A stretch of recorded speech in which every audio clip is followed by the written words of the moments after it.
ॐ वक्रतुंड महाकाय सूर्यकोटि समप्रभा निर्विघ्नं कुरु मे देव सर्वकार्येषु सर्वदा। गुरुर्ब्रह्मा गुरुर्विष्णुः गुरुर्देवो महेश्वरः गुरु साक्षात् परब्रह्मा तस्मै श्री गुरवे नमः। अन्नामलयाय अडियेனை ஆண்ட அன்றே ஆதியுடல் கொண்டாயனக்கோர் குறையுண்டோ குறையும் குணமும் நீ அல்லால் என்னே நிவற்றை என்னுயிரே எண்ணம் எதுவோ அது செய்வாய் கண்ணீர் உந்தன் கழலினையில் காதல் பெருக்கே தருவாயே கண்ணீர் உந்தன் கழலினையில் காதல் பெருக்கே தருவாயே। ஓம் அதிமதுரசாபஹஸ்தாம் अपरिमितां मोदभान सौभाग्यां अरुणां अतिशय करुणां अभिनव कुलसुंदरीं वंदे। ओम ऐं ह्रीं श्रीं அருணாச்சலம்। இன்னைக்கு நம்ம 89வது செய்யுள் படிக்க போறோம். ஸோ போன வகுப்பு 88 வரைக்கும் பார்த்துருவோம் இல்லையா? 89வது செய்யுள் பார்க்க போறோம். शिवप्रिया शिवपरा शिष्टेष्टा शिष्टपूजिता अप्रमेया स्वप्रकाशा मनोवाचामगोचरा शिवप्रिया शिवपरा शिष्टेष्टा शिष्टपूजिता अप्रमेया स्वप्रकाशा मनोवाचामगोचरा शिवप्रिया அப்படின்னு சொன்னா சிவனுக்கு மிகவும் பிரியமானவள் சிவப்ரியா। சிவஸ்ய பிரியா அப்படின்னு அதை பிரிச்சா சிவனுக்கு மிகவும் பிரியமானவள் அப்படின்னு பொருள் வரும். அதே போல சிவ பிரியோயஸ்யாக அப்படி ரெண்டாவது வகையாகவும் பிரிக்கலாம். சமஸ்கிருதத்தில் இதுதான் ஒரு அட்வான்டேஜ். அதை எப்படி பிரித்து பொருள் சொல்கிறோமோ அதை மாதிரி பொருள் மாறும். இப்போ இந்த சிவப்பிரியாங்கிற வார்த்தையை வந்து சிவப்பிரியோயஸ்யாகனா என்ன அர்த்தமாக கேட்டால் தேவி சிவனிடத்தில் அதிகம் பிரியம் கொண்டவள் அப்படின்னு ஆயிடும். இப்போ ரெண்டு வகையாக பொருள் சொல்லலாம். அதாவது சிவனுக்கு மிகவும் பிரியமானவள்னு ஒரு பொருள் சொல்லலாம். அவ்வளாட்டி தேவிக்கு சிவன் மீது அதீதமான பிரியம் உண்டு அப்படிங்கிற மாதிரியும் பொருள் சொல்லலாம்.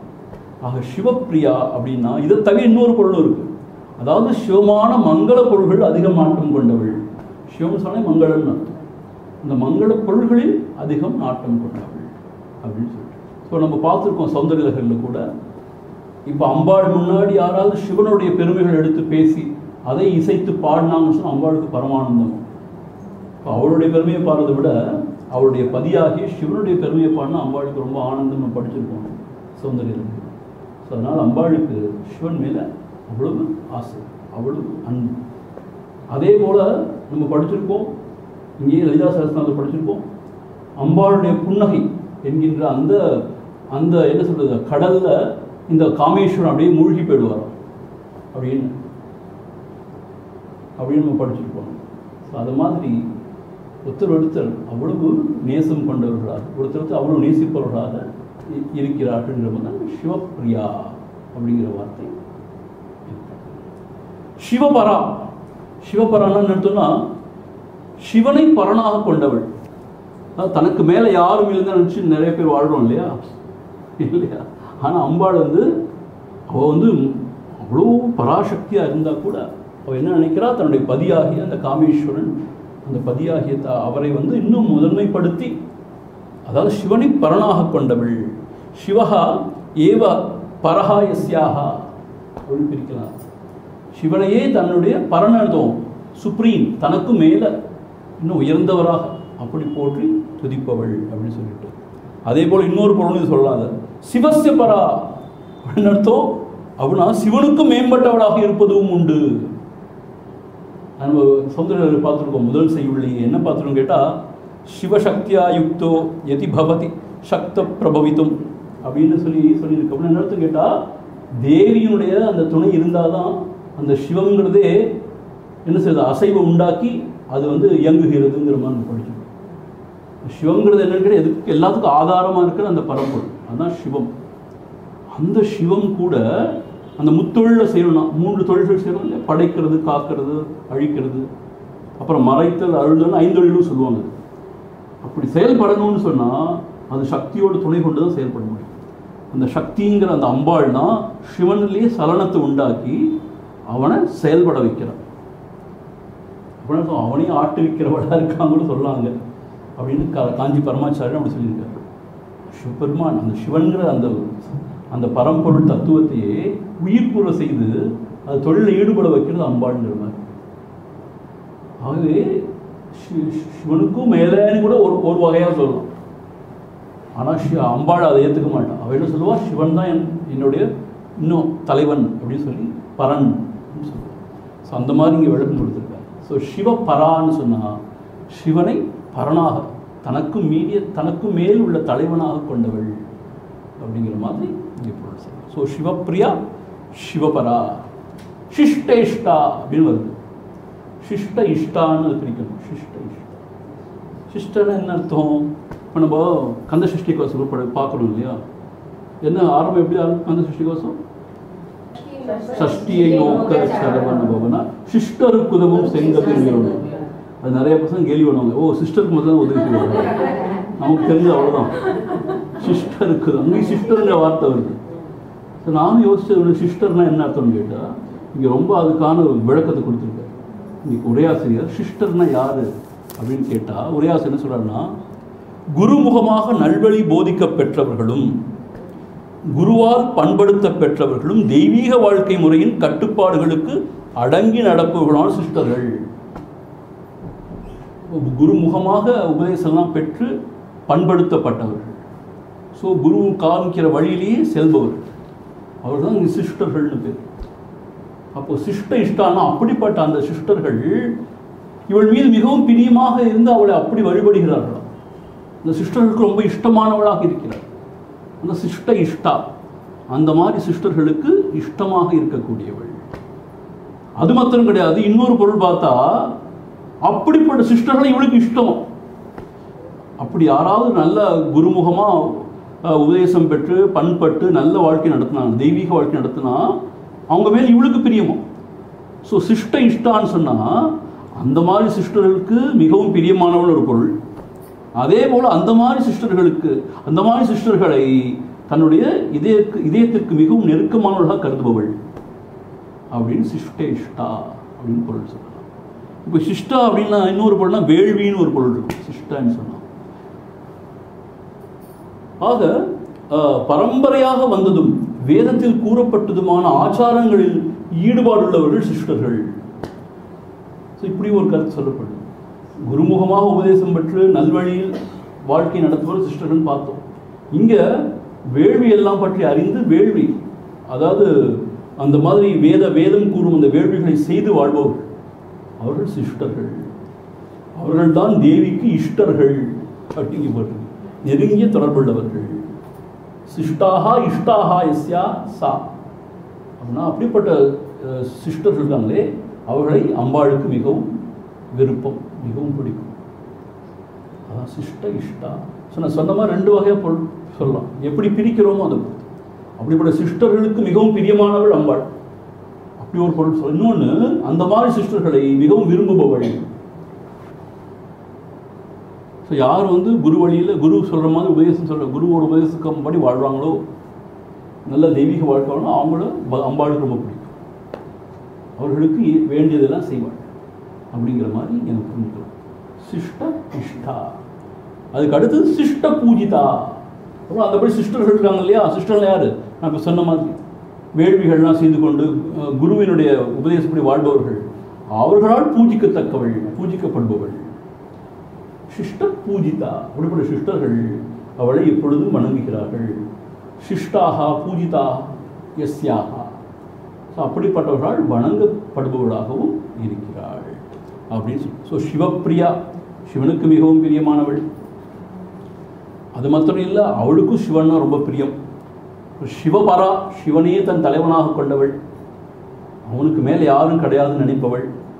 சிஷ்ட இஷ்டா. அப்படிப்பட்ட சிஷ்டர்களை மிகவும் விரும்புபவள், சிஷ்டர்களால் விரும்பப்படுபவள். சிஷ்ட பூஜிதா.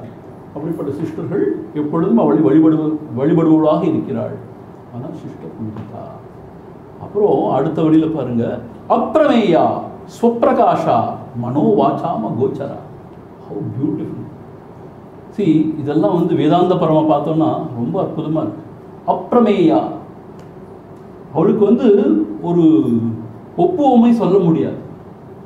அப்ரமேயா அப்படின்னா என்ன இங்கே சொல்கிறாருன்னா, வேதங்களில் பிரமாணங்கள்னு சொல்லப்பட்டு ஒரு விஷயத்தை அறியணும்னா எந்த ஆதாரத்தை கொண்டு அறியறது? முதல் பிரமாணம் வந்து பிரத்யக்ஷம் சொல்லுவாங்க. நான் பார்க்குறேன், அதனால் எனக்கு அறியறேன்னு சொல்லுவேன். இப்போ இவங்கெல்லாம் உட்காந்துருக்கா, எனக்கு எப்படி தெரியுது? நான் பார்க்குறேன் கண்ணால், அது பிரத்யக்ஷ பிரமாணம் சொல்லுவாங்க. அப்புறம் அனுமானம். அனுமானம் அர்த்தம் ஏதோ ஒரு இன்ஃபரன்ஸ், இங்கே ஏதோ கொரட்ட சத்தம் வந்துட்டு இருக்கு, இப்போ யாரோ தூங்குறாங்கன்னு அர்த்தம், அப்படிதானே? அது அனுமானம். அனுமானம்னா நம்ம பார்க்கல கண்ணால், ஆனால் ஒரு சத்தம் வந்துட்டு இருக்கு, நமக்கு என்ன தெரியும்? யாரோ எங்கேயோ கொரட்டை விடுறாங்க, தூங்குறாங்கன்னு. அது அனுமானம். நேரடியாக கண்ணுக்கு தெரியாட்டா கூட அது இன்ஃபர், இப்படி தான் இருக்கும் அப்படின்னு சொல்லிட்டு நாம் அனுமானம் பண்ணணும். இது ரெண்டாவது பிரமாணம். மூணாவது பிரமாணம், இதுதான் முக்கியமான பிரமாணம், வேதத்துடைய சப்தம். சப்தமே பிரமாணம். இப்போ வேத மந்திரங்கள் என்ன சொல்லுதோ அதுதான் பிரமாணம். அது சொன்னால் அதுதான் சத்தியம். ஏன்னா பெரிய வேத ரிஷிகள்லாம் தங்களுடைய அந்த தியானத்தில் உச்சத்தில் அதை கண்டறிந்திருக்காங்க. ஸோ நமக்கு புலன்களுக்கு தெரியாட்டி கூட, புத்திக்கு எட்டாட்டி கூட அந்த வேத ரிஷிகள் சொல்லியிருந்தாங்கன்னா அதை நம்ம நம்புகிறோம். அதுதான் பிரமாணம், சத்தியம், ஆதாரம் நம்புகிறோம். இங்கே அப்ரமேயா, எந்த பிரமாணங்களால் அளவிட முடியாதவள். பிரத்யக்ஷம்னா அவளை வந்து நேரம் பார்க்க முடியுமா நம்மளால? இப்போ பெரிய பெரிய யோகிகளே கூட அவளை ஒரு அம்சம், ஒரு கீற்றில் தான் பார்த்துருக்காங்க, அவளை பார்க்க முடியாது. ஆதிசங்கரர் ஆனால் அவ்வளோ பெரிய ஞானம் கண்டு அவ்வளோ எழுதியிருக்கார் இல்லையா, சௌந்தர்ய லகரின்னு அவ்வளோ எழுதியிருக்கார். அது மாத்திரம் அனுமானம், நம்மளுடைய புத்திக்கு ஒருவேளை இப்படி இருப்பாளோன்னு அனுமானம் கூட பண்ண முடியாது, அப்படிப்பட்டவள் அம்பாள். அது மாத்திரம் வேதங்களே என்ன சொல்லுது? எங்களாலேயே விவரிக்க முடியாது, ஏகதேசம் சொல்ல முடியுமே ஒழிய முழுமையாக அவளை விவரிக்க முடியாதுன்னு வேதங்களே என்ன சொல்லிடுது? விவரிக்க முடியாதுன்னு சொல்லிடுது. அதனால எந்த பிரமாணத்தினாலும் விளக்கப்பட முடியாமல் அளவிட முடியாதவளாக இருக்கிறாள். அதான் அப்பிரமேயா. பிரமாணம்ங்கிற வார்த்தை தான் பிரேமையுமே வந்திருக்கு. அப்பிரமேயன்னா எந்த பிரமாணங்களாலும் எடுத்து சொல்ல முடியாத அளவுக்கு அளவிட முடியாதவளாக இருக்கிறாள். இப்படித்தான் அப்படின்னு அவளை சொல்ல முடியாது, அளவிட முடியாதவளாக இருக்கிறாள். ஸோ இந்த உண்மை பரம்பொருளை பற்றி பேசும்போது வேதங்கள் இப்படி தான் சொல்லுது, வேதாந்தம் இப்படி தான் சொல்லுது. அதை இன்னதுன்னு சொல்ல முடியாது. அப்போது அதை அனுபவித்து இதயத்தில் உணரதான் முடியுமே முடியாது. அதை இன்னதுன்னு எடுத்து சொல்லவோ இல்லை இன்னதுன்னு சொல்லிட்டு நினச்சி பார்க்கவோ முடியாது. அதான் அப்பிரமேயா, அளவிட முடியாதவள். எந்த அளவுகோடு அவளுக்கு கிடையாது, இப்படி இருப்பா அப்படி இருப்பான்னு சொல்ல முடியாது அப்படின்னு அம்பாள் சொல்லுவோம். அப்பிரமேயா. ஸ்வப்பிரகாஷா. ஸ்வப்பிரகாஷனா தன்னுடைய ஒளியினால், பிரகாசம்னா ஒளி, ஸ்வப்னா தன்னுடைய ஒளியினாலே விளங்குபவள். வேற எந்த ஒரு அறிவோ வேற எந்த ஒரு ஒளியோ அவளை விளக்கிறதுக்கு தேவையில்லை. தானே தானே விளங்கக்கூடியவள், எதையும் சாராதவள். ஸ்வதந்திரான்னு ஏற்கனவே படிச்சிருக்கோம். அப்படின்னா எதையும் சாராதவள், தனித்து இருக்கக்கூடியவள். இப்போ நாமெல்லாம் இருக்கோம்னா எதையோ சார்ந்தானே இருக்கும். இப்போ கண்களை வச்சு ஏதோ பார்க்குறோம், காதை வச்சு கேட்குறோம், அப்படிதான் அறியறோம் இல்லையா விஷயங்களை. அவருக்கு அதெல்லாம் தேவையில்லை. தன்னுடைய ஒளியினாலேயே எல்லாவற்றையும் அறியக்கூடியவள், தன்னையே விளக்கி கொள்ளக்கூடியவள். ஜோதிஷாமப்பி தஜ்ஜோதிஹி தமசப்பரமுச்சதேன்னு வேதாந்தம் சொல்லி. அது இப்போ சூரியனை விளக்குறதுக்கு வேற ஒளி தேவையில்லை. ஒரு டார்ச்சை வச்சு அடிச்சு பார்ப்போமா சூரியனை சொல்ல முடியாது. அதோடைய ஒளினாலே சூரியன் விளங்குது. அதுபோல அம்பாளை விளக்கிறதுக்கு வேற அறிவு தேவையில்லை. அவள் தானே விளங்கக்கூடியவள், வேற எதையும் சாராதவள். அதான் அர்த்தம். வேற எதையுமே சாராதவள், தானே தனித்து விளங்கக்கூடியவள். அதான் ஸ்வப்பிரகாஷா, அப்பிரமேயா, ஸ்வப்பிரகாஷா, மனோ வாசாம கோச்சரா, அகோச்சரா. அப்படிதான் பிடிக்கணும். மனோ வாசாம் அகோச்சரா அப்படின்னு மனதாலையும் வாக்காலையும் அவளை எதிரிட்டு இப்படிதான் அறிய முடியாது. அகோச்சரான அறிய முடியாது. இங்கே உரையாசிரியர் சொல்லியிருக்கார், கோச்சரம்னு சொன்னால் வழியில் வருவதான். அர்த்தம் புலப்படுவது. இப்போது கண்களுடைய வழியில் வந்தால் இந்த பொருள்கள்லாம் நம்ம பார்க்குறோம். காதுகளோட வழியில் வர்ற அந்த ஒளிகள்லாம் நம்ம கேட்குறோம் இல்லையா? ஆனால் இவ எந்த புலனுக்கும் புலனாக மாட்டான். மனதால் என்னலான்னு சொன்னால் மனதுக்கும் அப்பால் அவள், மனதாலையும் அவளை அறிய முடியாது, உணர முடியாது. ஆகவே மனோ வாச்சாம அகோச்சரா. ஸோ மனதிற்கும் வாக்குக்கும் எட்டாதவள். எங்கே வாக்கு போய் திரும்பி வந்துடுதோ, எங்கே மனம் போய் திரும்பி வந்துடுதோ, அதுதான் பரமாத்மான்னு உபனிஷத்து சொல்லுது. ஸோ அது மாதிரி மனோ வாச்சாம கோச்சரானா, வாக்குக்கும் மனதுக்கு எட்ட மாட்டா. இப்போ என்ன செய்யுது சுவாமிஜி? அவளை அறிய முடியாது, பணியத்தான் முடியும். பணியமுனதும் அவளை விழுந்து வணங்கி சரண் புகத்தான் முடியும். அவளை எதிரிட்டு அறிஞ்சிட முடியாது. ஆனால் அம்பாளை பார்த்துருக்காங்களே, அறிஞ்சிருக்காங்களேன்னா அது அவளுடைய உருவத்தை தான், அவளுடைய எசன்ஸ், அவளை உண்மையான அந்த தத்துவத்தை அப்படி அறிய முடியாது. உருவமாக அவளை பார்த்துருக்காங்க, அப்படி பார்க்கலாம். ஆனால் அவள் உண்மையான தாத்பரியம் என்ன, அவள் யாரு, அவள் எப்பேற்பட்டவள், அவளுடைய சுபாவம் என்ன, ஸ்வரூபம் என்ன, இது அப்படி வாக்காலையும் மனதாலையும் அறிய முடியாது. எல்லாவற்றுக்கும் உள்ளே இருந்து எல்லாவற்றையும் ஆற்றுவிக்கணும். ஆனால் எல்லாத்துக்கும் அப்பாலே இருக்க முடியும். அப்படிப்பட்டவள் இந்த புத்தியால் எப்படி உணர முடியும்? புத்திக்கு பின்னாடி இருந்து அந்த புத்திக்கு அந்த ஒளியை கொடுத்து அதை எண்ண வைக்கிற, சிந்திக்க வைக்கிறவளே அவள் தான். அப்படி இருக்கும்போது அந்த புத்தியை கொண்டு அவளை அறிய முடியாது. ரொம்ப அற்புதமான விஷயம். அப்படி அறிய முடியாதுங்கிறது தான் அவளுடைய தாத்பரியம். இதை சொல்ல வந்ததுதான் அருணாச்சல தத்துவம். அந்த அருணாச்சலனை பிரம்மா விஷ்ணுவாலே அறிய முடியல, அறிய முடியும். இப்போ நாம் எப்படி அறிய போகிறோம்? யாரும் அறிய முடியாது, பணியத்தான் முடியும். ஸோ இதுதான் பக்த லட்சணம். எப்படின்னு கேட்டால், அவளை அறிய முடியாது, அவளை பணியத்தான் முடியும். சாப்பாடு உன்னை சார்ந்து உணவாயான் சாந்தமாக போவன் அருணாச்சலம் அப்படின்னு அருணாச்சலனை பற்றி பகவான் சொல்றார். உன்னை சாப்பாடு நினச்சி சாப்பிட்றதுக்கு ஆவலாக போனேன், ஆனால் உன்னை சாப்பிட முடியாது, நானே உணவாயிட்டேன் உனக்கு. சாப்பாடு உன்னை சார்ந்து சாந்தமாக போவன் அருணாச்சலா. நானே உனக்கு சாப்பாடு ஊனாதது தான், நானே உனக்கு சாப்பாடு ஆகிட்டேன். அர்த்தம் அங்கே நான் என்னையே இழந்தாதான் நான் அவனை உணர முடியும். என்னை இழக்காத வரைக்கும் அவனை உணர முடியாதுங்கிறது தான் இங்கே தாத்பரியம். அவளை அறிய முடியாது, வாக்காலையும் மனதாலையும் அவளை தொட முடியாது. வாக்குக்கும் மனதுக்கு எட்டாதது. அண்ணாமலைன்னு அதான் அர்த்தம், எட்டாததுன்னு அர்த்தம். அண்ணானா எட்டாதது, மனதிற்கு எட்டாதது, புலன்களுக்கு எட்டாதது. அது மாதிரி மனோவாச்சாம் அகோச்சரான, மனதிற்கும் வாக்கிற்கும் எட்டாதவளாக இருக்கிறார். ஆக இப்போ என்ன பார்த்தோம்? சிவப்பிரியா, சிவனுக்கு பிரியமானவள். சிவபரா, சிவனையே தன்னுடைய முதல்வனாக தலைவனாக கொண்டவள். சிஷ்ட இஷ்டா, அப்படிப்பட்ட சிஷ்டர்களை, சீடர்களை, குரு வழியில் உபதேசம் பெற்று நல்ல தெய்வீக வாழ்க்கை வாழ்பவர்களை, வேள்வி முதலியவற்றை செய்து கொண்டு நல்ல வாழ்க்கை வாழ்பவர்களை மிகவும் விரும்புபவள், அவர்களால் விரும்பப்படுபவள். சிஷ்ட பூஜிதா, அவர்களால் வழிபடத்தக்கவள், வழிபடப்படுபவள். அப்பிரமேயா, அளவிட முடியாதவள், எந்த பிரமாணங்கள்னாலும் அளவிட முடியாது. ஸ்வப்பிரகாஷா, தானே தன்னுடைய ஒளியினால் விளங்குபவள். மனோவாச்சாம கோச்சரா, மனதிற்கும் வாக்கிற்கும் எட்டாதவள் இருக்குப்பார். 90.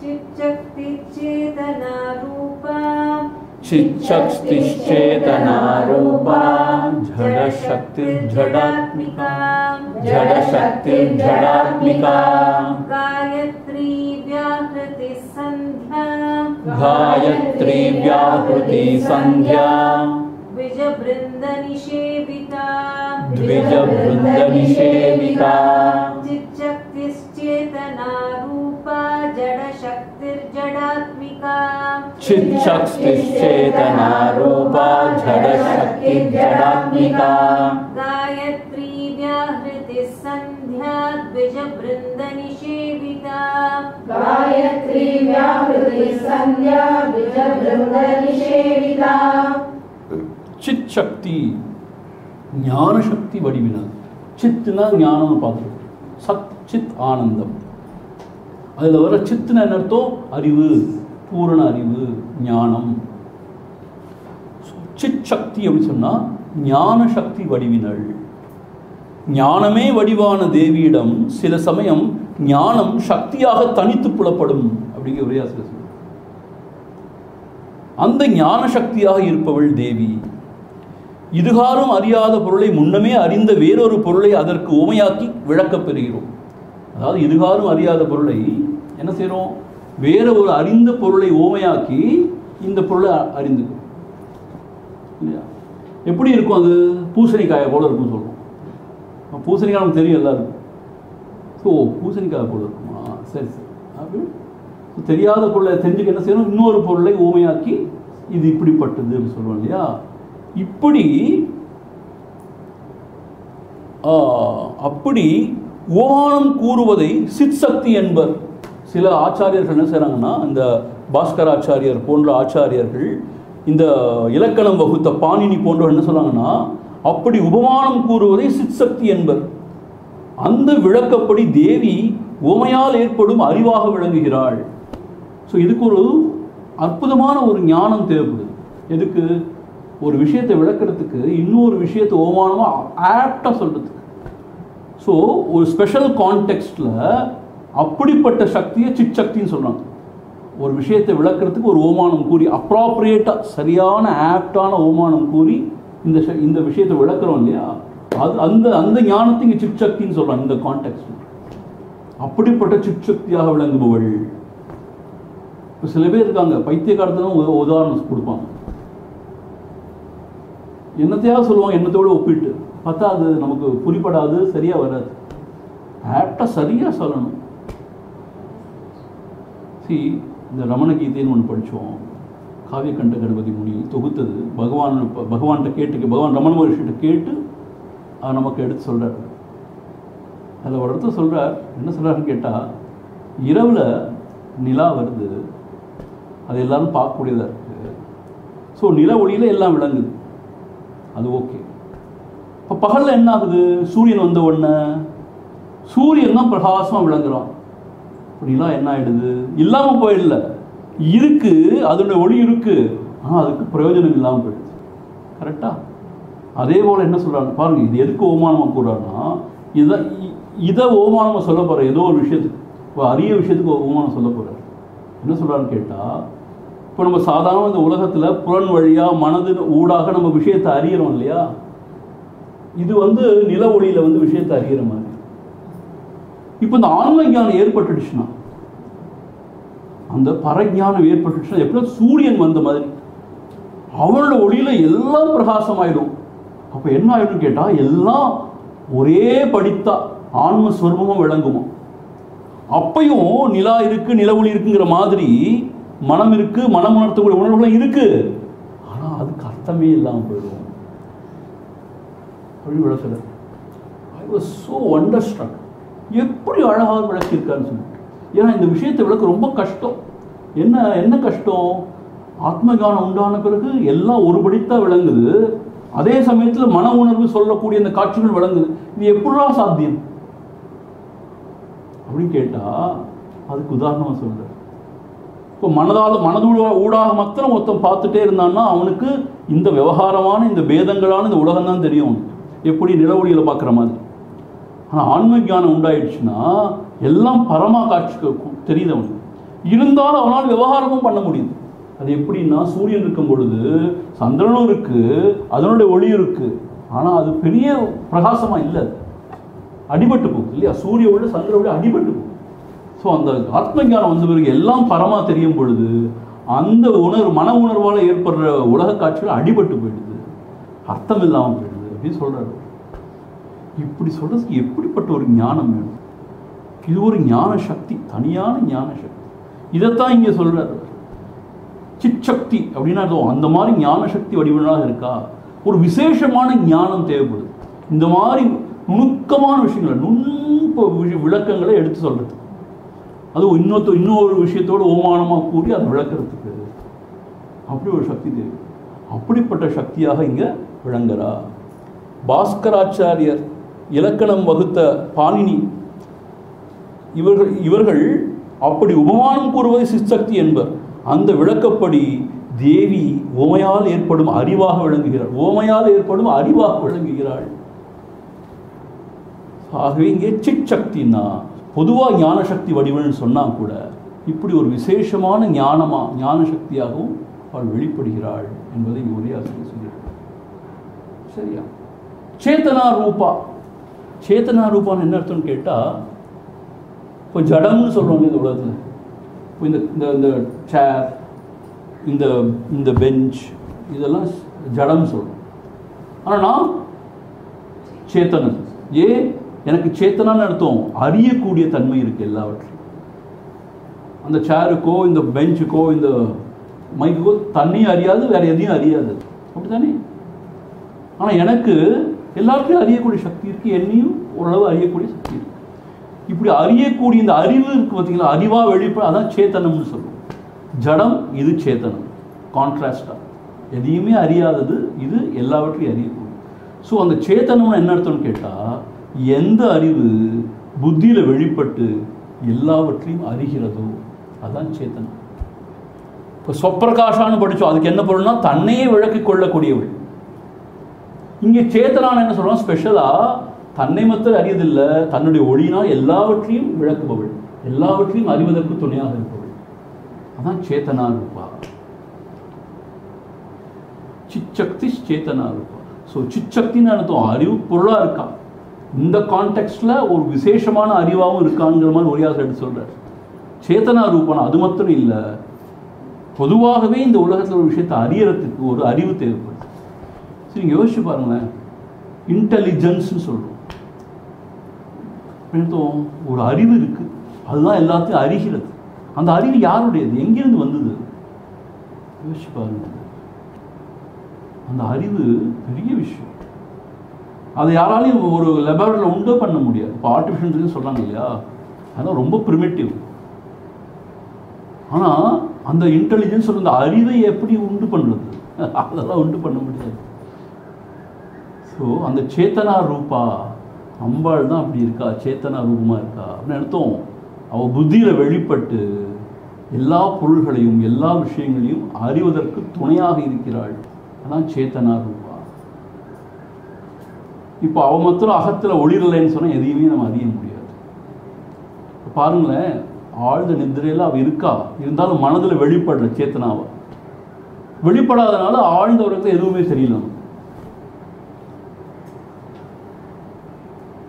இப்போ சொரசொரப்பான ஒரு சர்ஃபேஸ் இருக்குன்னு வச்சுக்கோங்க, ஒரு ஒரு ஒரு செவர் இருக்குன்னு வச்சுக்கோங்க, அதில் ஏதாவது பிம்பம் வெளிப்படுமா? கிளாஸை வச்சுக்காம வெளிப்படாது. ஆனால் பளபளப்பாக இருந்தால் அதில் ஒளி வெளிப்படும். அதுபோல் உள்ள அகத்தில் அந்த மனம் இருந்தும் ஆழ்ந்த நிதியில் வெளிப்படலை சேத்தனாவை. முடிச்சவன் என்ன ஆகுது? சேத்தனாவை வெளிப்படுறா, அதனால அறிகிறோம் எல்லாத்தையும். ஆழ்ந்த நிதிரையில் அவள் இருந்தாலும் சேத்தனமாக வெளிப்படாதனால எதையும் அறியலை. ஆனால் விழிப்பு நிலையில் அவள் மனதோட வெளிப்படுறா சேத்தனமாக, ஆனால் எல்லாத்தையும் அறியும். ஸோ அம்பாள் இருக்காளா அப்படின்னு கேட்டால், the very fact that we are knowing things, அம்பாள் இருக்கா. எல்லா சக்திக்கும் ஆதார சக்தியா இருக்கா. the very fact that we are able to do things, அம்பாள் இருக்கா. பாருங்க, சில சமயம் ரொம்ப டீஹைட்ரேட் ஆகி அப்படியே படுக்க கையை கூட தூக்க முடியாது, காலை கூட தூக்க முடியாது, அசைக்க முடியாது சொல்கிறோம் இல்லையா? உண்மையாக போய் பாருங்க, நமக்கே தெரியுது ஒரு சக்தி இல்லாட்டி கை காலுக்கு நம்ம கையை கவாக்கால தூக்க முடியல. ஒரு சக்தி இருந்தாலும் எல்லாமே செய்ய முடியுதா இல்லையா? அப்படி எல்லா சக்திக்கும் ஆதார சக்தியாக தான் இருக்கா, அதுதான் விஷயம். அதே மாதிரி அறிவு, எல்லா அறிவுக்கும் ஆதாரமாக அறிவாக தான் இருக்கா, அதான் சேத்தனம்னு சொல்லுவோம். எல்லா அறிவுக்கும் ஆதாரமான அறிவு தான் சேத்தனா சக்தின்னு சொல்றோம். ஸோ இந்த மூடர்கள்லாம் சொல்றாங்க கடவுள் இருக்காரா, எங்க இருக்காரு அப்படின்னு சொல்றாங்களே. இந்த வெரி ஃபேக்ட் நீ இந்த கேள்வி கேட்கறதுக்கே அவர் தான் காரணமா இருக்காரு. அவர் இல்லாட்டி நீ இந்த கேள்வியும் கேட்க மாட்டேன், முட்டாள் மாதிரி உட்காந்துருப்பார். ஸோ சிச்சக்தி சேத்தனா ரூபா, அப்படி எல்லாவற்றையும் அறிவதற்கு அறிவா இருந்து துணை செய்கிறாளே அவள் தான் அம்பாள். எல்லாவற்றையும் செய்வதற்கு ஒரு ஆற்றலாக இருந்து வெளிப்படுறாளே அவள் தான் அம்பாள். அப்படி பார்க்க ஆரம்பிச்சோம்னா இது எல்லாமே சக்தியோட இயக்கம் தான். பாரதியார் தான் சொல்றார், பாரதிய சக்தி உபாசனை இது எல்லாம் சக்தியோட இயக்கம்ங்கிறார். உண்மைதானே? அவள் இருந்தால் தான் அந்த சிவமே வந்து தொழிலை செய்யறதுக்கு ஆயத்தமாகுது. அதனால சேத்தனா ரூபா ஜடசக்தி ஜடாத்மிகா. அது மட்டும் இல்லை, அவள் தான் ஜடசக்தியும் கூட. இது என்னடா அது? சரி, சேத்தனான்னு சொன்னால் ஒத்துக்கலாம். என்ன சொல்றாருன்னா, நெருப்பில் சூடு, நீரில் அந்த குளிர்ந்த தன்மை, மண்ணில் நெருக்கமும் கனமும், இவ்வாறு ஒவ்வொரு ஜடப்பொருளின் தனித்தன்மையையும் விளக்கும் சக்தியாய் இருப்பவள். நெருப்பா யார் இருக்கா? இது இந்த இந்த நெருப்புல சூடா யார் இருக்கா? குளிர்ந்த தன்மை யார் இருக்கான்னா அம்பாள் தான் இருக்கா. ஸோ இந்த ஜட சம்பந்தமான பொருளை கூட அந்த ஜட சம்பந்தமான பொருளுக்கு ஆதாரமா யார் இருக்கா? குளிர்ந்த நெருப்புன்னு யாராவது சொல்லுவாங்களா?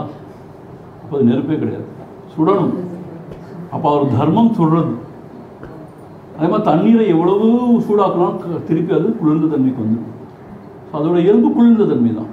இப்படி ஒவ்வொரு விஷயத்திலையும் அதோட தன்மையாக இருப்பவள் தான் ஜடசக்தி. இப்போ சூடே இல்லைன்னு வச்சுப்போமே, நீங்கள் நல்லா காஃபி குடிக்க முடியுமா? வெறும் காய்ச்சின பாலை வச்சு அது காஃபி குடிச்சா நல்லா இருக்குமா? நீங்கள் காஃபி குடிக்கணும்னா கூட அம்பாள் வேணும்,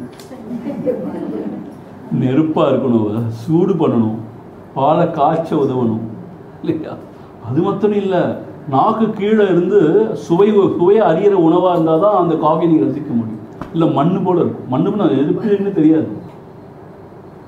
ஸோ ஜடசக்தி, அந்த ஜட பொருளில் உள்ள சக்தியாகவும் தான் இருக்கா. ஜடாத்மிகா, ஜட சம்பந்தமான இந்த உலகத்தோடைய ஆத்மாவான்னு அர்த்தம். எல்லாத்துக்கும் ஆதாரமாகவும் அவள் தான் இருக்கா, ஜடாத்மிகா. ஸோ ஒவ்வொரு ஜடப்பொருளுடைய ஒரு சக்தி இருக்கு. ஹார்ஸ் பவர்னு சொல்லணும், தெரியுமா உங்களுக்கு? ஒரு மோட்டார் இருக்கு, தண்ணி இறைக்கிறோம், அதுக்கு ஹார்ஸ் பவர்னு சொல்கிறோம். அதனால அதோட சக்தியை தான் ஹார்ஸ் பவர்னு சொல்கிறோம். ஸோ அந்த சக்தி எங்கேருந்து வருதோ அந்த ஆதார சக்தி தான் அதுக்கு எல்லாம். ஸோ அதை மாதிரி ஒவ்வொரு ஜட சம்பந்தமான விஷயத்தையும் அதோட சக்தியாக இருக்கா, ஜடசக்தி ஜடாத்மிகா. அப்படி ஜடமான உலகத்துக்கும் ஆதாரமாக அதோட ஆத்மாவான்னு அர்த்தம். அதை இயக்குபவளாக அதுக்கு ஆதாரமாக இருப்பவளும் அவள் தான், அதுதான் ஜடாத்மிகா. ஸோ இந்த சேத்தனான்னு சொல்கிற அறிவாக வெளிப்படுவதும் அவள் தான். அந்த ஜட சம்பந்தமான உலகத்தில் உள்ள அந்த அந்த விஷயத்தை இயக்கக்கூடிய சக்தியாக இருக்கிறது அவள் தான். அப்படி எல்லாத்துக்கும் ஆதாரமாக இருக்கிற ஆத்மாவா ஜடாத்மிகா, ஜட சேத்தனம் எல்லாத்துக்கும் ஆதாரமாக இருக்கிறது அவளாக தான் இருக்கு. இப்படி அம்பாளை பார்க்க ஆரம்பிச்சிட்டோன்னா, இதான் சொல்கிறேன் நான். இப்போது சாதாரணமான ஒரு பக்தனை ஒருத்தன் ஆரம்பிக்கும் போது எப்படி பார்ப்பான்? ஒரே ஒரு உருவத்தில் தான் பார்ப்பான், சிலையில் தான் பார்ப்பான்.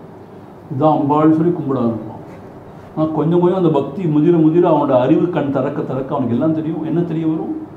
எல்லா இடத்துலையும் அம்பாளுடைய சக்தி தான் இருக்குது, அவளுடைய வீச்சு தான் எல்லா இடத்துலையும் இருக்குன்னு தெரிய வரும். அதுக்கப்புறம் முதிர என்னாகும்? தனக்குள்ளேருந்தும் அம்பாள் தான் இயங்குறா. அது மாத்திரம் தானாகவும் அம்பாள் தான் இருக்கா, தன்னுடைய சொரூபமாகவும் அம்பாள் தான் இருக்கா. எப்படி பாருங்க. அதான் ராமகிருஷ்ணன் என்ன செஞ்ச ஆரம்பிச்சார்? காளி மாதாவுக்கு பூஜை பண்ணிகிட்டே இருந்தார்.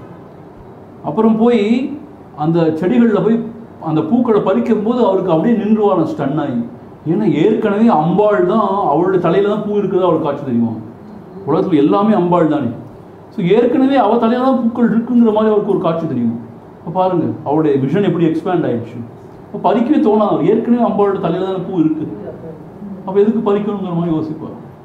அப்புறம் சில சமயம் என்ன செய்வார், எடுத்து தன்னோட தலையில் போட்டு போகிறோம் பூ அம்பாளுக்கு போகிறதுக்கு பதிலாக. எல்லாரும் தான் பைத்தியக்காரன் நினச்சாங்க அவர். ஆனால் தன்னுடைய உள்ளே இருக்க அம்பாள் தான் சொல்லிட்டு இங்கே போடுண்டார். இதெல்லாம் பக்தியோடைய முதிர்ச்சி.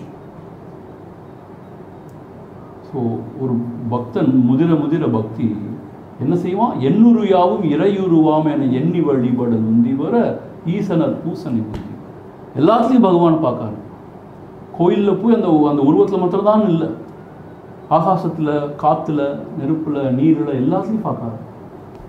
அப்புறம் ஜீவனில் பார்க்காரு. ஐயோ இந்த ஜீவன் அதுவும் அம்பாள் தான், அதுவும் கடவுள் தான் பார்க்காரு. அந்த ஜீவன் தான் இங்கேருந்து இயங்குது, ஒரே ஜீவன் தான் அது, இங்கேருந்து அதுதான் இயங்குது, அதே சக்தி தான் இயங்குது. இப்படி பார்க்க ஆரம்பிக்க வேணா சர்வாத்ம பாவம் வந்துடும். எல்லா இடத்துலேருந்து இயங்குவது ஒரே பொருள் தான், ஒரே சக்தி தான், ஆன்மா ஒன்னே தான் அப்படிங்கிற மாதிரி உணர்வு வந்துடும். அதுக்கப்புறம் என்ன ஆயிடுது, அதுவாகவே சமைந்து இருக்கிறது. அதுதான் உயர்ந்த நிலைன்னு சொல்கிறான். ஸோ அப்படி தான் கொஞ்சம் கொஞ்சமாக நம்மளை நகர்த்திட்டே போகுது இந்த லலிதா சஹஸ்ரநாமம். ஸோ சேத்தனமாக உள்ளிருந்து இதயத்திலிருந்து வெளிப்படுறதும் புத்தி மூலமாக அறியக்கிறதுக்கு ஒத்துக்கலைங்கிறது அவதான்.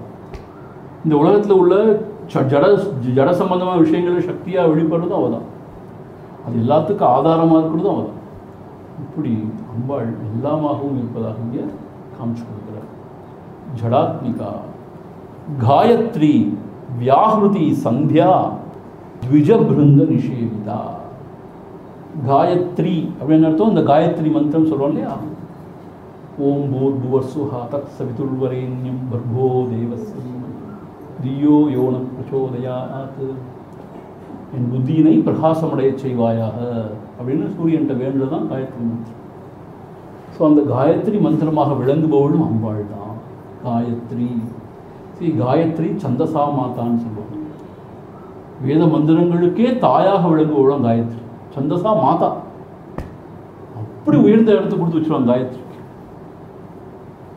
ஸோ அப்படிப்பட்ட காயத்ரி மந்திரமாகவும் விளங்குபவள் அவள் தான். காயேன திராயதீதி காயத்ரி. எவன் அந்த மந்திரத்தை காயேனா பாடுகிறானோ சொல்கிறானோ அவனை திராயதி, அவனை காக்க வல்லதான் அந்த மந்திரம். அப்படின்னு அர்த்தம், அவன் தீய வழியில் போகாமல், அவன் தவறான முடிவுகளை எடுக்காமல் அவனை காக்கும் அந்த மந்திரம். அதனால தான் சின்ன பிள்ளையிலே புனெல்லாம் போட்டு அந்த மந்திரத்தை உபதேசம் பண்ணுறாங்க. அந்த மந்திரத்தை திரும்ப திரும்ப அந்த மந்திரத்தை சொல்லி வந்தா, உரு போட்டு வந்தா அவனுடைய புத்தி தெளிவாக இருக்குங்கிற மாதிரி. ஸோ அந்த காயத்ரி மந்திரமாக, வேதத்துக்கெல்லாம் தாயாக விளங்கக்கூடிய அந்த காயத்ரி மந்திரமாக அதனுடைய உட்பொருளாக இருக்கக்கூடியவளோ அம்பாள் தான். அதான் இங்கே காயத்ரி அப்படின்னு சொல்லப்படுது. சரியா, ரொம்ப அழகாக இங்கே சொல்லியிருக்காரு. அப்புறம் பத்ம புராணத்தில் ஒரு வரலாறு சொல்கிறார். இது ஒரு சுவையான கதை. பத்ம புராணத்தில் ஒரு வரலாறு. பிரம்மா ஒரு வேள்வியினை தொடங்க எண்ணி தன் பத்னியான சரஸ்வதியை அது தொடக்கத்தில் தன்னுடன் இருக்க பணித்தார். ஆனால் அந்த அம்மாவுக்கு என்ன வேலையோ தெரியல. சரஸ்வதி மற்றவர் வருகை எதிர்பார்த்து சற்று தாமதித்தாள். வேற யாரும் எதிர்பார்த்து வரப்போறாங்கன்னு அவள் வரல, வந்து உட்காரல பக்கத்தில். அவருக்கு ஒன்று கோவம் வந்துடுச்சு. பிரம்மா தாமதத்தை பொறுக்க மாட்டாதவராக கோபர் குலத்தில் பிறந்த தெய்வசக்தி நிரம்பிய காயத்ரி என்னும் பெண்ணை அழைத்து வந்து மணந்து அவளது சகாயத்துடைய வேள்வியை ஆரம்பித்தார். என்னப்பா அநியாயம், கொஞ்சம் லேட் ஆச்சுன்னா உடனே இன்னொரு பொண்ணை கல்யாணம் பண்ணி உட்கார வச்சிடணும் அப்படின்னு செஞ்சுட்டாரு. ஸோ இந்த கோபர் அப்படின்னா, கோ அப்படிங்கிறதுக்கு வந்து வேதம்னு ஒரு பொருள் இருக்கான், வாக் நாக்குன்னு ஒரு பொருள் இருக்கும். ஸோ வேதத்தை வந்து சம்ரக்ஷணம் பண்ணுறவங்க, இல்லை நாக்கை காக்கிறவங்க, வேதத்தை காப்பவர்கள் அதான் கோபர். ஸோ அந்த குளத்தில் தோன்றிய ஒரு பெண்ணை மணந்து, அவள் பேர் காயத்ரியா. ஸோ அப்படி அந்த காயத்ரின்னு சொல்கிற அந்த அம்பாளாக, அந்த பெண் தெய்வமாக விளங்கும்போது அம்பாள் தாங்கிற மாதிரி இங்கே உரையாசிரியர் கொடுக்குறாங்க. ஸோ ஜாகிரதையாக இருங்க. நீங்கள் ஹஸ்பண்ட் கூப்பிட்டா உடனே போயிடணும், இல்லாட்டி பிரம்மா மாதிரி அவர் எதாவது செஞ்சாங்க. இப்போ ஒய்ஃபு தான் அப்படி செய்வாங்க. அவர் வராட்டி போ அப்படின்னு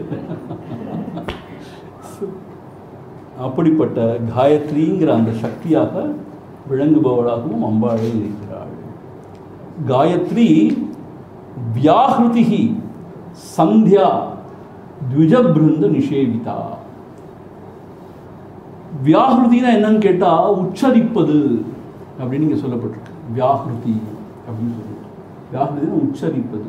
அதுக்கு என்ன விளக்கம் இங்கே உரையாசிரியர் கொடுத்துருக்காருன்னா, பிரம்மா முதல்ல 3 வேதங்கள்லையும் உள்ள ஆ உ ம அப்படிங்கிற அந்த அக்ஷரத்தை எடுத்து ஓம்னு உச்சரிச்சார். அதான் பிரணவம்னு சொல்றோம். ஆ உ ம இது 3 சேர்ந்து தான் ஓம். ஸோ இந்த 3 வேதங்கள்லையும் அதோட உட்பொருளாக இருக்கக்கூடிய அந்த அக்ஷரங்கள் ஆ உ ம அது ஓம்னு. அப்புறம் என்ன செஞ்சாரோ, அவருக்கு சரியான ஞானம் ஏற்பட்ட உடனே இந்த உலகத்தை படைக்கணும் அப்படிங்கிறதுக்காக பூர் புவ சுவஹான்னு உச்சரிச்சாராம். வியாகிருதினை தான் உச்சரிக்குது. அதை உச்சரித்த உடனே 3 உலகங்கள் தோன்றினவாம். 3 உலகங்கள் தோன்றினவாம். அதுக்கு பிறகு அதோட நிற்காம என்ன செஞ்சாருன்னா, பூர் புவஹா சுவஹா மகா ஜனஹா தபஹா சத்தியம் அப்படின்னு உச்சரித்த பிறகு இன்னும் 4 உலகங்கள், உடனே 7 உலகம் ஆயிடுச்சு. சொல்லுவாங்க 7 உலகம் சொல்லுவாங்க இல்லையா, அதை படைச்சார். ஸோ பிரம்மா அந்த அக்ஷரங்களை உச்சரித்த உடனேயே அந்தந்த உலகத்தை படைக்க முடியும். ஸோ வேதங்களுடைய சாரமாகிய ஆ ஊ மா உச்சரித்தார். அது என்னது ஓம். அவருக்கு ஞானம், இந்த உலகத்தை எப்படி சிருஷ்டிக்கணுங்கிற ஞானம் உண்டாச்சு. ஃபஸ்ட்டு ஞானம் வேணுங்க, எப்படி செய்கிறதுன்னு. அதுக்கு பிறகு பூர் புவ சுவஹான்னு உச்சரித்தார். அதை வியாகிருதியும் உச்சரிப்பது. அப்படி உச்சரித்த உடனே அந்த 3 உலகங்களும் தோன்றிடுவோம். அப்புறம் மனஹா மகா ஜனஹா தபஹா சத்தியம் அவதியும் திருப்பி உச்சரித்த உடனே அந்த 7 மற்ற 4 உலகங்களும் 7 உலகங்கள் ஆச்சு. இப்படி உச்சரித்தார் இல்லையா, அப்படி உச்சரிக்கிற அந்த உச்சரிப்புக்கு பின்னாடி உள்ள சக்தியாக இருந்து உலகத்தை படைப்பதற்கு ஆதாரமாக இருப்பவள் அம்பாள் தான். அதான் இங்கே வியாகிருதிஹீன்னு அவளுக்கு சொல்கிறாங்க. வியாகிருதிஹீன்னு என்ன அர்த்தம்? உச்சரிப்பது அர்த்தம். அப்படி உச்சரிக்கிறதுனாலேயே உலகம் தோன்றிடுச்சுன்னா அதில் ஒரு சக்தி இருக்கணும் தானே, அந்த உச்சரிப்பில் ஒரு சக்தி இருக்கணும். அந்த சக்தியாக விளங்குபவள் அம்பாள். அதான் வியாகிருதி. ஞாபகம் வச்சுப்பீங்களா? படிச்சுட்டே போகும்போது வியாகிருதி அப்படின்னு என்ன அர்த்தம் அப்படின்னு கேட்டால் இப்படி சொல்ல முடியணும். காயத்ரி வியாகிருதி சந்தியா வித பிருந்த நிஷேவிதா. ஆக அந்த சப்தத்துக்கு அவ்வளோ ஒரு வேல்யூ இருக்கு. இப்போது ஒரு பெரிய மகான் சொற்பொழிவு செய்யும்போது இப்போ சொன்னாலும் இந்த மந்திரத்துக்கெல்லாம் அவ்வளோ வேல்யூ இருக்குன்னு சொன்னார். ராம ராம ராம ராம அப்படின்னு இந்த ராமநாமத்துக்கே அவ்வளோ மகிமை இருக்குது. அது அவ்வளோ கேன் டூ ஒண்டர்ஸ், அவ்வளோ விஷயங்களை சாதிக்க முடியும் அந்த மந்திரத்தோடைய அந்த சப்தத்தினால அப்படிலாம் சொன்னார். உடனே ஒழுங்கு என்னது கேட்டானா, என்ன பைத்தியகாரமாக சொல்கிறீங்க, ஒரு சப்தத்துக்கு எப்படி அவ்வளோ வேல்யூ இருக்க முடியுமா, அதுதான் பெரிய விஷயமானு கேட்டான். உடனே அந்த மகாத்மா சொன்னாரா, இடியட் உட்காரடா அப்படின்னாரோ, இடியட் உட்காரடா அப்படின்னாரோ. அவ்வளோ கோவம் வந்துச்சு அவனுக்கு, பயங்கர மூஞ்சியாக சிவந்து போச்சு. எல்லாரும் முன்னாடி இடியட்னு சொன்னவொடனே அவன் தன்னை பெரிய புத்தால் நினச்சிட்டு இருக்கான் இல்லையா, அவன் காலேஜ் கோயிங் ஸ்டூடெண்ட், பெரிய புத்தால் நினச்சிட்டு இருக்கான், கையில் கூகுள் தான் எல்லாம் தெரியும் நினச்சிட்டு இருக்கான். இடியட் உட்காரடா அப்படி சொன்னாரோ. அப்படி கோவம் வந்து எந்திருந்து பயங்கர ஆக்ரோஷமாயிட்டான். உடனே பொறு சாந்தமாரு. இப்போ நான் என்ன சொன்னேன், இடியட்னு ஒரு வார்த்தை தான் சொன்னேன், உனக்குள்ளே போய் அவ்வளோ ஒரு இதை உண்டாக்கிடுச்சுன்னா அதுக்கு எவ்வளோ வேல்யூ இருக்குது பாரு. இந்த சப்தத்துக்கு ஒரு வார்த்தை தான் சொன்னேன் நான், இடியட்டுன்னு. அதனால என்ன, அந்த வார்த்தைனால என்ன, இப்போ ஒன்றும் இல்லை தான் அந்த வார்த்தையில். அப்போ ஏன் உனக்கு இவ்வளோ மூஞ்செல்லாம் சிறந்து போய் அவ்வளோ ஆத்திரம் வந்து இவ்வளோ ஒரு ஒரு ஒரு என்ன உள்ளத்தில் அப்படி ஒரு கொந்தளிப்பு உண்டாச்சு. அப்போ ஒரு வார்த்தைக்கு ஒரு சக்தி இருக்குதானே, அதுதான் அப்படி சொன்னாங்க. அதை மாதிரி ஒவ்வொரு வார்த்தைக்கும் சக்தி இருக்கு, ஒவ்வொரு உச்சரிப்பும் சக்தி இருக்கு இல்லையா. ஆனால் அம்மா எருமமானு சொன்னால் அது சக்தியே இல்லை, நான் எப்பயும் எருமானு சொல்லிக்கலாம். இப்போ நான் எருமான நீ யாருன்னு கேட்பான் பையன். நீ எருமான்னு கூப்பிட்ற, நான் ஒத்துக்கிறேன், அப்போ நீ யாரு?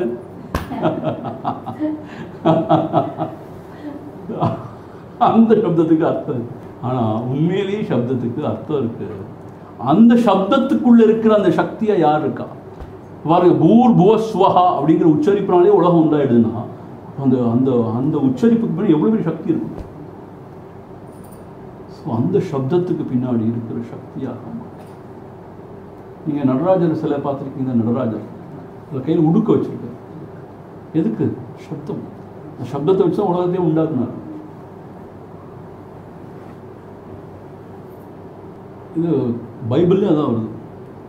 There was a word, the word was with God and the word is God.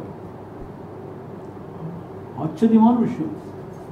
நம்ம உபனிஷத்துல தான் வருது. முதல்ல ஒரே ஒரு சப்தம் மாத்திரம் தான் இருந்துச்சோம், அதான் ஓம். அதுலேருந்து எல்லாம் தோன்றியதுங்கிற மாதிரிலாம் சொல்கிறாங்க விரிவாக. அதே தான் பைபிள்லேயும் சொல்லப்பட்டு. There was a word, ஒரே ஒரு வேர்டு தான் முதல்ல இருந்துச்சு. Word was with God and the word is God அப்படிங்கிற மாதிரி. ஸோ சப்தத்துக்கு அவ்வளோ பவர் இருக்கு. ஸோ அப்படிப்பட்ட அந்த சப்தத்தை, அந்த உச்சரிப்பு, அந்த சப்தத்துக்கு பின்னாடி இருக்கிற சக்தியாக இருந்து உலக தோற்றத்துக்கெல்லாம் காரணமாக பிரம்மா ஓம் பூர் புவா அப்படி உச்சரித்த உடனே அந்த 3 உலகம் தோன்றுன்னு சொன்னால் அது பிரம்மாவுடைய சக்தி கிடையாது. அந்த உச்சரிப்புங்கிறதுக்குள்ளே அந்த சப்தத்துக்கான சக்தி இருக்கு இல்லையா, சக்தியாக வெளிப்படுபவள் அம்பாள் தான். அந்த சக்திக்கு பின்னாடி இருக்கிற சக்தி அம்பாள் தான். அப்படிங்கிற மாதிரி வியாகிருதியாக இருப்பவள். சந்தியா தேவியாய் இருப்பவள். சந்தியானா உங்களுக்கு தெரியும் தானே, த ஜங்ஷன் சொல்லுவோம். சந்திப்பு தமிழில் சொல்கிறாங்க.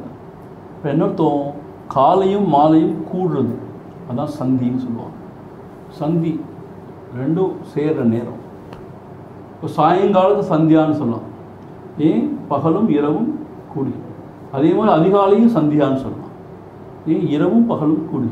அந்த ஜங்ஷன், அந்த சந்தியா காலத்துக்கு ஒரு பெருமை இருக்கு. ஸோ அந்த சந்தியா காலத்தில் இருக்கிற அந்த தேவதையாக சக்தியாக வெளிப்படுபவளும் அம்பாள் தான். சந்தௌ பவா சந்தியா, பகலும் இரவும் கூடும் நேரம் சந்தி. காலையிலும் மாலையிலும் சந்தி அமைகிறது. அந்த சந்தி வேளையில் தோன்றுபவள் சந்தியாதேவி. சூரியன் மூலம் வெளியாகிய பிரம்மசக்தி சந்தியா. உலகத்தை தோற்றுவிப்பது, காப்பது, மறைப்பது என்ற பிரம்மசக்தியின் ஓர் அம்சம் காலை சந்தியிலும் மாலை சந்தியும் வெளியாகிறது. சந்தி வேளையில் வெளிப்படுவதால் சந்தியா. ஸோ சந்தியா தேவின்னு யாருன்னா அந்த அந்தி சந்தி வேளையில் வெளிப்படுற தேவதை. ஸோ அந்த வேளையில் பகவானை நம்ம நினச்சோன்னா, ஆராதனை பண்ணோன்னா ரொம்ப உத்தமங்கிறாங்க. இந்த சந்தியா தேவியினுடைய அருள் நமக்கு பூர்ணமாக கிடைக்குங்கிறாங்க. அது மாத்திரம் இல்லை, அந்தி சந்தி வேளை விளக்கேற்றி நம்ம அந்த அம்பாளை நம்ம வரவேற்கணும். அதனால சில வீட்டில் ரொம்ப நல்லா செய்வாங்க. இருந்த உடனே நல்லா குளிச்சு விளக்கேற்றிடுவாங்க. முதல்ல அதே மாதிரி சாயங்காலம் கை கால் கழுவி உடனே விளக்கேற்றிடுவாங்க. இந்த விளக்கேற்றினாலே ரொம்ப அழகாக இருக்கும் அந்த இடமே. ஸோ அப்படி தான் நம்ம ஆராதனை பண்ணுறோம் அம்பாள். அப்படி இல்லாமல் தூங்கு மூஞ்சியாக இருந்து எல்லாம் அழுது வடிஞ்சு பூஜை ரூம் இருந்ததுன்னா விசேஷம் இல்லை. குப்பை கூலமாக ஒரு மாதமாக அது உள்ளே போட யாரும் போட்டோட பிடிச்சிருக்கு, துடைக்கவே இல்லைன்னா எப்படி இருக்கும்? டைம் இல்லை, எல்லாத்துக்கும் டைம் இல்லை. தூங்குறதே 2 மணி ஆகிடுச்சு. 8:30 மணிக்கு எடுத்துருந்து 9 மணிக்கு வீட்டுக்கு கிளம்பணும்னா ஆஃபீஸ்க்கு, அப்போ எங்கே போய் விளக்கு ஏற்றுறது? அடுப்பில் போய் விளக்கு ஏற்ற கூட, நெருப்பு ஏற்ற கூட டைம் இல்லை. ஸோ விளக்கு போய் எங்கே ஏற்று? ஸோ அந்த அந்தி சந்தி காலம் ரொம்ப முக்கியம். அப்போ இன்னொரு விஷயம் சொல்லியிருக்காரு, ரொம்ப ரொம்ப ஆச்சரியமாக இருந்துச்சு. சம்யக் தியாயத்தே, சந்தியான இன்னொரு பொருள் சம்யக் தியாயத்தே, நன்கு தியானிக்கப்படுவதால் சந்தியா. அதாவது பிரம்மத்தின் தோற்றத்தை, பரபிரம்மத்தின் தோற்றத்தை ஒளி வடிவில் உணர்ந்து அந்த ஒளியே தன்னுள் விளங்கும் நான் என தியானிப்பதுதான் சந்தியா வந்தனம். என்ன சொல்றாருங்கன்னா, அசௌ ஆதித்யோ பிரம்மா பிரம்ம ஏவ அகம் அஸ்மி இப்படின்னு சொல்றதுதான் அதோடைய தாத்பரியம். அதாவது அசௌ ஆதித்யோ, இந்த ஆதித்யன், இந்த சூரியன் இருக்கிறானே அவன் பிரம்மஸ்வரூபமே. அவன் ஒளி வடிவனாக இருக்கிறான், ஆகவே அவன் பிரம்மஸ்வரூபமே அப்படின்னு சொல்லிட்டு, பிரம்ம ஏவ அகமஸ்மி, அதே பிரம்மன் தான், பிரம்மஸ்வரூபம் தான் என்னிலும் விளங்குகிறது, ஆன்ம ஒளியாக விளங்குகிறது. ஆகவே அதே பிரம்மன் தான் என்னுடைய இதயத்திலையும் விளங்குகிறது என்று தியானிப்பது. இதுதான் சந்தியா ஒன்று. எங்களுக்கும் பொருள் போட்டாங்க, இது என்ன சொல்கிறது, காயத்ரி சொல்லிக் கொடுத்தாங்க. இப்படி யாருமே சொல்லிக் கொடுக்கல. எனக்கு ரொம்ப ஆச்சரியமாக இருந்துச்சு.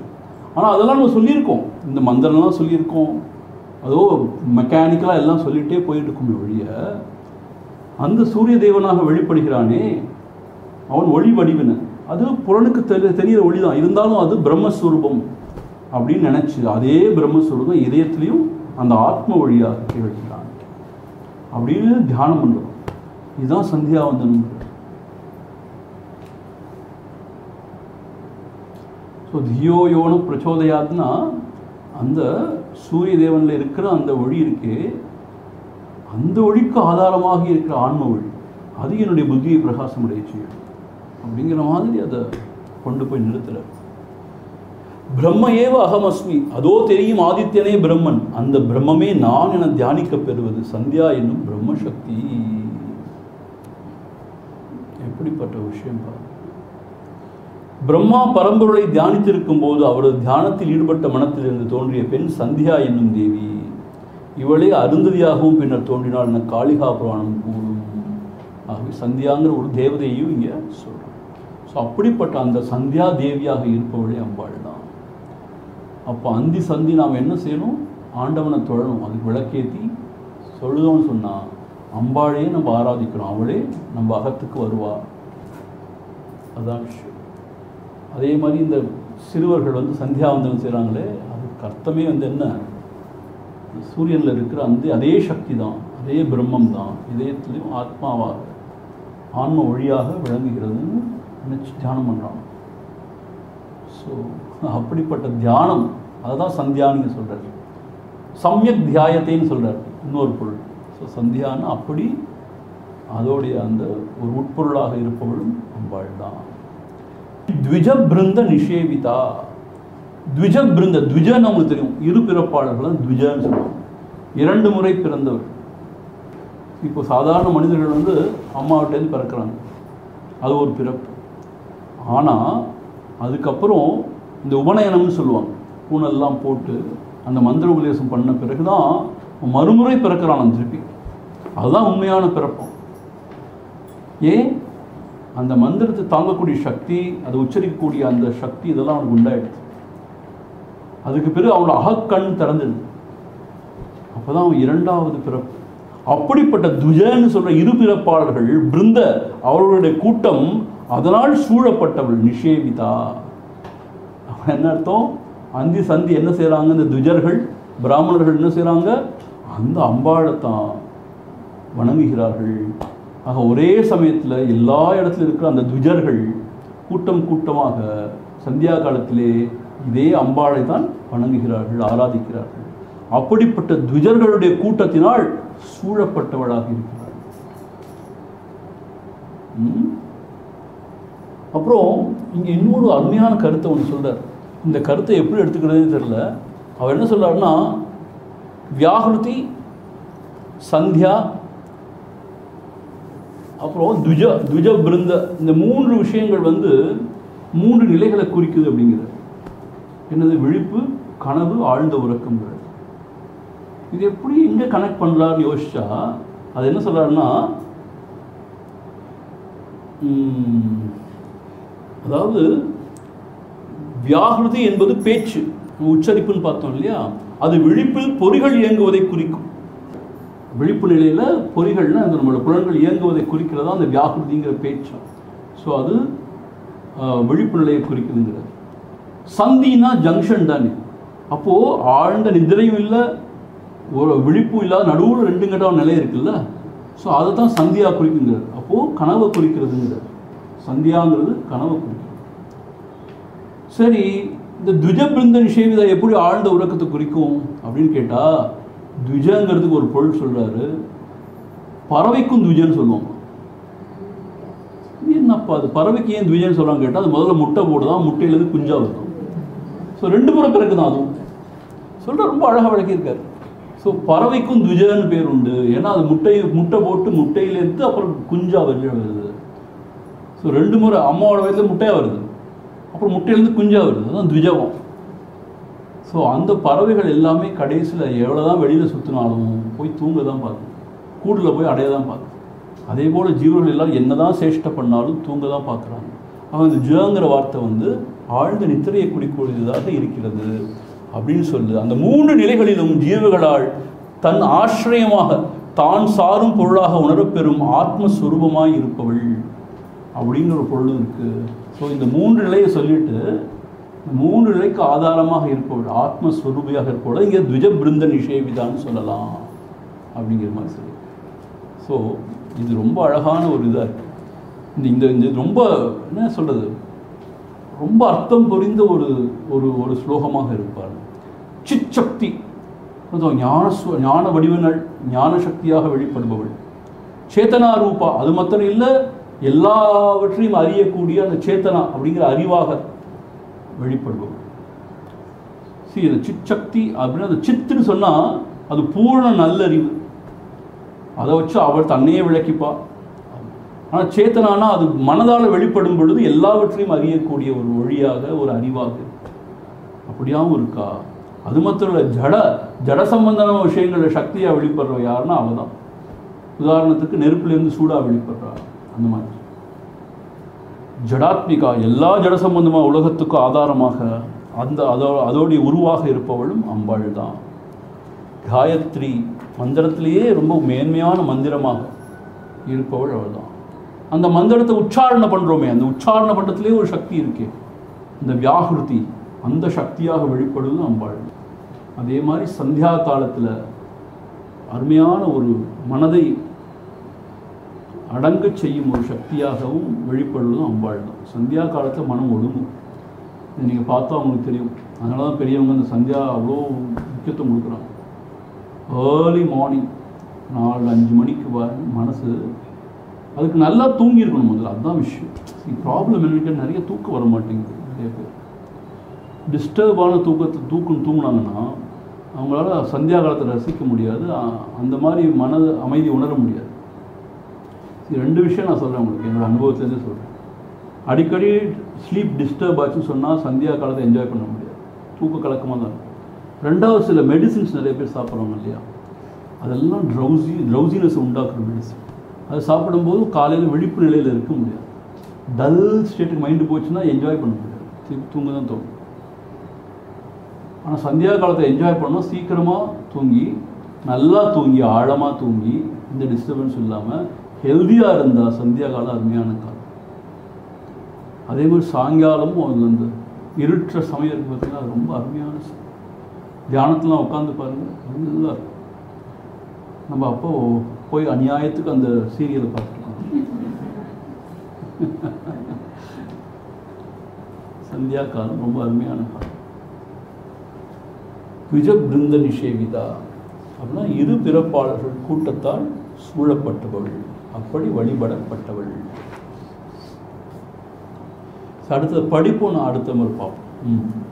தத்வாசனா தத்வமயி தத்வாசனா தத்வமயி பஞ்சகோஷாந்தரஸ்திதா பஞ்சகோஷாந்தரஸ்திதா நிஸ்ஸீம மகிமா நித்யா நிஸ்ஸீம மகிமா நித்யா யௌவனா மதசாலினி யௌவனா மதசாலினி தத்வாசனா தத்வமயி பஞ்சகோஷாந்தரஸ்திதா தத்வாசனா தத்வமயி பஞ்சகோஷாந்தரஸ்திதா நிஸ்ஸீம மகிமா நித்ய யௌவனா மதசாலினி நிஸ்ஸீம மகிமா நித்ய யௌவனா மதசாலினி. தத்வாசனாங்கிறதுக்கு தத்துவ ஆசனான்னு பிரிக்கணும்னு சொல்லியிருக்காரு. தத்துவங்கள்லாம் இருக்குது, அதில் அமர்ந்திருப்பவள் அப்படின்னு. நாளைக்கு அதை பார்ப்போம் விரிவாக. தத்துவம் ஐ, தத்துன்னு பொருளாக இருக்கக்கூடியவள் அவள் தான். துவம்னு பொருளாக நீயாக இருக்கக்கூடியதும் அவள் தான். ஐ, ஐன்னு என்ன சொன்னீங்க, அசி கிடையாது. இது தத்துவம் அசியோட அசி கிடையாது. இங்கே ஐன்னா அன்போடு அழைப்போமா, அம்மாவையோ நமக்கு மனதுக்கு பிடித்தவங்களை ஐன்னு அழைக்கிறதா சம்ஸ்கிருதம். ஸோ ஐன்னு சொன்னால் அன்புடன் மிகுந்த நேசத்துடன் அழைக்கப்படுவதாக இருக்காங்க பக்தர்கள் அழைப்பாளர்கள். ஐகா மராத்தியில் ஐன்னு சொல்லுவாங்க அம்மா. ஸோ அன்புடன் அழைக்கப்படுவதாக இருக்காங்க. நிஸ்ஸீம மகிமா, அதான் பஞ்சகோஷாந்தரசி தான் பஞ்சகோஷத்துக்குள்ளே இருக்கிறவளாக இருக்கா. அப்புறம் நிஸ்ஸீம மகிமானா எல்லையற்ற பெருமை கொண்டவள். மகிமான பெருமை, நிஸ்ஸீமன எல்லையற்ற மகிமை பொருந்தியவளாக இருக்கா. நித்திய யௌவனா, அதான் அந்த நித்யா யௌவனான்னு படிக்கூடாது, ஏன்னா பிரிக்கும்போது நித்யான்னு வருது வாயில் இல்லையா. நித்திய யௌவனா, எப்பொழுதும் யௌவனமாக இளமையாக இருக்கக்கூடியவள். மதசாலினி, மதம் பிடிச்சவளா? என்ன அர்த்தம் மதசாலினா? அது நாளைக்கு பார்ப்போம். மதம் பிடிச்சவள் இல்லை, ரொம்ப அருமையான அர்த்தம் இருக்குது மதசாலினிங்கிறதுக்கு. அது நாளைக்கு இதெல்லாம் பார்ப்போம். ஓம் பூர்ணமத பூர்ணமிதம் பூர்ணாத் பூர்ணமுதச்யதே பூர்ணஸ்ய பூர்ணமாதாய பூர்ணமேவாவசிஷ்யதே. ஓம் சாந்தி சாந்தி சாந்தி. ஹரி ஓம்.